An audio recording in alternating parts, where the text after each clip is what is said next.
안녕하세요. 익명의 도시입니다. 행동경제학 27번째 영상입니다.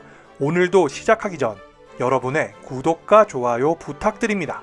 그리고 시청 시에 한글 자막을 켜주시기 바랍니다. 오늘날의 세상은 너무나 변화가 무쌍해서 기존의 예측이나 전문가들의 예상이 많이 틀리는 것을 보게 되는 경우가 많습니다. 따라서 요즘에는 전문가들의 예측을 그대로 믿기보다는 AI나 알고리즘을 이용하여 예측하는 경우가 더 많은 것 같습니다. 그리고 결과도 상대적으로 더 정확합니다. 분명히 전문가들도 오랫동안 경험을 쌓았고 분석을 해왔던 사람들입니다. 그런데 왜 전문가가 알고리즘이나 AI보다 못할까요? 이에 대한 한 가지 이유는 전문가는 머리를 쓰려고 애쓰고 틀을 벗어나 생각하고 여러 변수를 복잡하게 조합해 예측을 내놓기 때문입니다. 복잡함이 덜어는 통할 수 있지만 대개는 타당성을 떨어뜨립니다. 차라리 단순히 특성을 몇 가지 결합하는 편이 나을 때가 많습니다. 이와 관련한 여러 연구에서 인간의 결정은 예측 공식의 결정보다 못하다고 나타났는데 심지어 그 공식에서 나온 수치를 인간에게 보여줘도 비슷합니다. 인간은 관련 정보를 더 많이 가지고 있어서 공식을 이길 수 있다고 생각하지만 그렇지 않은 때가 더 많습니다. 다시 말하면 공식 대신 판단을 이용하는 편이 나은 경우는 거의 없습니다. 전문가의 판단이 공식보다 못한 또 다른 이유는 인간은 복잡한 정보를 가지고 빠른 판단을 내릴 때 변덕이 심하기 때문입니다.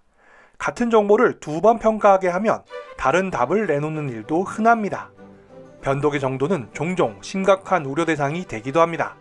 한 연구에서는 흉부 엑스레이 사진을 보고 정상 또는 비정상이라고 판단하는 경험 많은 방사선 전문의들에게 똑같은 엑스레이 사진을 다른 상황에서 보여주었는데 이들 전문의들은 약 20% 경우 다른 답을 내놓았습니다. 또 다른 연구에서는 회계 감사원 101명에게 기업 내부 감사의 신뢰도를 평가하게 하였는데 역시 일관성이 없는 정도가 비슷하게 나타났습니다. 회계 감사원, 병리학자, 심리학자, 조직관리자, 기타 전문가들의 판단 신뢰도를 조사한 연구 41건을 검토한 연구에 따르면 판단이 들쭉날쭉한 경우는 흔하며 심지어 똑같은 사례를 불과 몇 분 만에 다시 검토하게 해도 판단이 달라지기도 한다는 것입니다. 일관성이 없는 판단이라면 무엇을 예측하든 타당한 예측이 될 수 없습니다. 이처럼 들쭉날쭉한 판단이 만연한 이유가 무엇일까요? 이는 아마도 시스템 미리 전후 맥락에 지나치게 의존하기 때문일 것입니다. 저는 주변에 존재하는 눈에 띄지 않는 자극이 인간의 생각과 행동에 상당한 영향을 미친다는 것을 점화 효과에 대해 언급한 영상에서 이미 설명했습니다. 이러한 영향은 매 순간 변동이 심합니다. 가석방 심사를 할 때 도중에 식사를 하거나 간식을 먹다 보면 가석방 승인 여부가 달라질 수도 있습니다. 실제로 우리는 머릿속에서 무슨 일이 일어나는지 알 수 없는 탓에 주변 여건의 미세한 변화로 우리의 판단이나 결정이 달라졌을 수 있다는 사실을 스스로는 절대 눈치채지 못할 것입니다. 그런데 알고리즘은 이런 문제와 무관합니다. 투입된 정보가 같으면 공식은 언제나 똑같은 답을 내놓습니다. 예측 가능성이 낮은 상황에서 예측이 들쭉날쭉하다면 예측 타당성에 심각한 타격이 됩니다. 이러한 연구들이 암시하는 것은 다음과 같습니다. 예측 정확도를 극대화하려면 최종 판단은 공식에 맡겨야 합니다. 타당성이 낮은 환경에서는 더욱 그러합니다. 예를 들어 야구에서는 경기 후반에 특히 스트라이크와 볼 판정의 일관성이 떨어지는 경우가 많습니다. 이를 야구 팬들은 퇴근존이라는 단어를 사용해서 표현합니다. 다시 말해 경기를 빨리 끝내고 싶어 볼 판정의 일관성과 정확성이 떨어진다는 것입니다. 특히 야구 경기는 보통 2시간 30분에서 3시간 30분, 길어지는 경우에는 4시간이 넘게 걸리는데 이런 경우 심판들의 일관성이 떨어지는 것은 어찌 보면 인지상정일 수 있습니다. 그리하여 최근 야구계는 한국뿐만 아니라 메이저리그에서도 스트라이크 볼 판정을 기계에게 맡기려고 하고 있습니다. 말 그대로 AI 심판을 사용하려는 것이고, 이를 위해 미국에서는 독립리그, 그리고 한국에서는 2군 경기에서 시범적으로 사용하고 있습니다. 또 다른 사례로 의대 입학허가 결정에서 흔히 최종 판단은 지원자를 면접하는 교수 손에 달려 있습니다. 그런데 면접 교수가 최종 입학까지 결정한다면 면접이 입학생 선발의 정확성을 떨어뜨리기 쉽습니다. 이 추측의 증거는 단편적이지만 근거는 명확합니다. 면접 교수는 자신의 직관을 과신해 개인적 느낌에 지나치게 무게를 두고 다른 정보는 너무 가볍게 여겨 판단의 타당성이 떨어집니다. 그럼에도 불구하고 많은 사람들은 어떤 의사결정을 하는 데 있어서 전문가의 식견보다는 알고리즘이나 AI에 의존하는 것에 대한 반감을 갖고 있습니다. 이러한 반감 혹은 논증에 있어서는 언제나 도덕적 문제가 포함됩니다. 알고리즘 혹은 통계적 방법을 사용하는 것에 대한 비난에 있어 그들이 주로 사용하는 말은 그것들이 기계적이다, 원자론적이다, 확정적이다, 인위적이다, 비현실적이다, 무작위적이다, 불완전하다, 학술적이다, 무조건적이다 등입니다.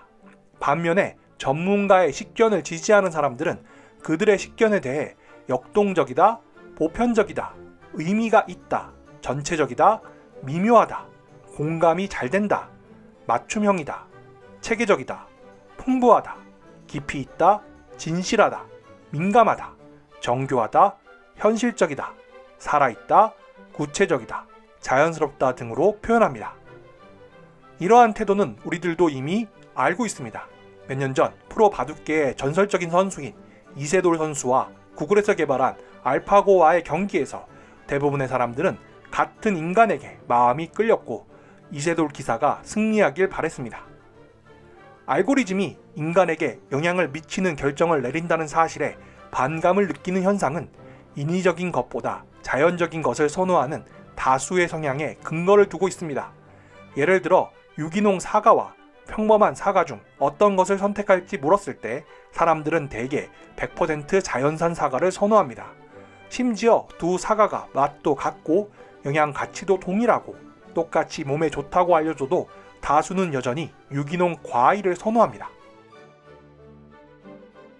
알고리즘에 반대하는 편견은 관련 결정이 매우 중대할 때 더욱 확산됩니다. 알고리즘을 지지하는 사람들은 실수를 줄일 알고리즘이 있는데도 직관에 의존해 부적절한 결정을 내리는 것은 비윤리적이라고 목소리를 높입니다. 이들의 합리적인 주장은 설득력이 있지만 엄연한 심리적 현실과 배치됩니다. 대다수 사람들에게는 실수의 원인이 중요합니다. 알고리즘의 오류로 아이가 죽는다는 이야기는 똑같은 비극이 인간의 실수로 일어났다는 이야기보다 더 끔찍하고 이러한 감정적 세기의 차이는 고스란히 도덕적 선호도로 옮겨집니다. 다행히 요즘에는 알고리즘이 일상에서 차지하는 역할이 꾸준히 확대되고 있고 따라서 알고리즘에 대한 적대감도 누그러지고 있습니다. 여러분들이 시청하시는 이 영상이 업로드되어 있는 유튜브에서도 개개인의 시청 이력과 사용했던 키워드, 구독 등을 고려하여 항상 많은 영상들이 추천됩니다. 아마 여러분들 중에 몇몇 분들도 유튜브 알고리즘에 의해 이 영상이나 저의 채널의 영상들을 접하신 분들도 있을 것이라고 생각됩니다. 이제 그만큼 알고리즘이 우리의 삶에 많은 영향을 미치고 있으며 이는 우리가 알고리즘에 대해 어떻게 생각하는가와는 무관합니다. 이번 영상에서 설명한 내용을 기반으로 회사에서 영업사원을 채용하는 경우에 대해 어떻게 해야 하는지 설명해 보겠습니다. 기업은 최고의 영업사원을 뽑으려고 진지하게 고민 중일 것입니다. 이를 위해 기업은 그 직책에서 성공하기 위해 필요한 특성을 몇 가지 고릅니다. 그 특성을 너무 많이 선정할 필요는 없습니다. 단지 6개 정도면 충분합니다. 선택된 특성들은 가능한 한 서로 별개여야 하고 몇 가지 사실적 질문을 던져 그 특성들을 평가할 수 있어야 합니다.